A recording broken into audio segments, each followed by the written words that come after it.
क्या आपने कभी सोचा है कि हमारे ठाकुर श्री बांके बिहारी जी की सबसे बड़ी कमजोरी क्या है? आप सोचेंगे माखन मिश्री, सुंदर वस्त्र या साज सज्जा। नहीं, ये उनकी कमजोरी नहीं। ठाकुर जी की सबसे बड़ी कमजोरी है भक्त का प्रेम और उसकी सहजता। आइए इसे एक सुंदर कथा से समझते हैं। महाराष्ट्र के महान संत नामदेव जी परम भगवत प्रेमी थे। वे दिन रात प्रभु के नाम का संकीर्तन करते, कीर्तन सुनते और गाते। एक दिन वे पुंडरीकनाथ मंदिर में दर्शन हेतु पहुंचे। उनके पैरों में जूते थे।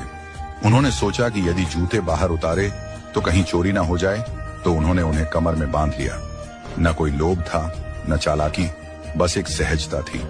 मंदिर में प्रवेश कर उन्होंने कीर्तन सुनना आरंभ किया।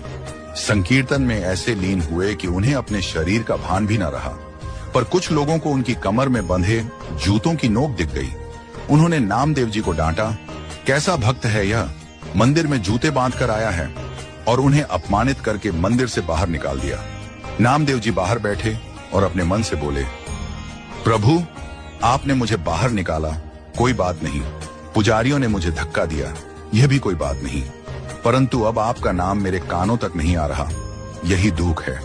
जब भगवान ने यह निर्दोष और प्रेमपूर्ण भाव सुना तो वे द्रवित हो उठे। उन्होंने मंदिर का मुख्य द्वार ही उस दिशा में घुमा दिया जहां नामदेव जी बैठे थे, ताकि कीर्तन की ध्वनि उनके कानों तक पहुंच सके।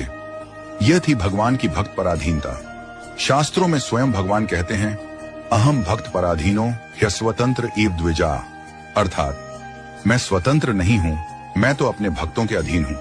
अब आइए वृंदावन चलते हैं। बांके बिहारी जी की एक लीला प्रसिद्ध है। जब करौली की रानी ठाकुर जी के दर्शन करने वृंदावन आई तो ठाकुर जी उनके पीछे पीछे मंदिर ही छोड़कर चल दिए।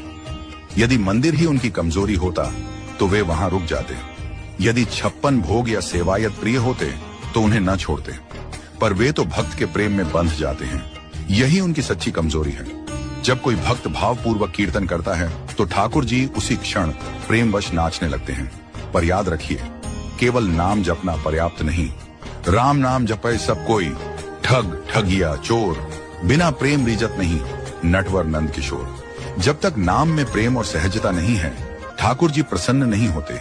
इसलिए अगर आप ठाकुर जी को प्रिय बनना चाहते हैं तो बनिए सहज, सरल और निष्कपट भक्त। चतुराई चौपट करे, ज्ञानी गोते खाए।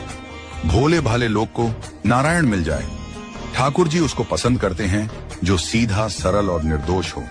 यही उनका स्वभाव है, यही उनका प्रेम है और यही उनकी सबसे बड़ी कमजोरी।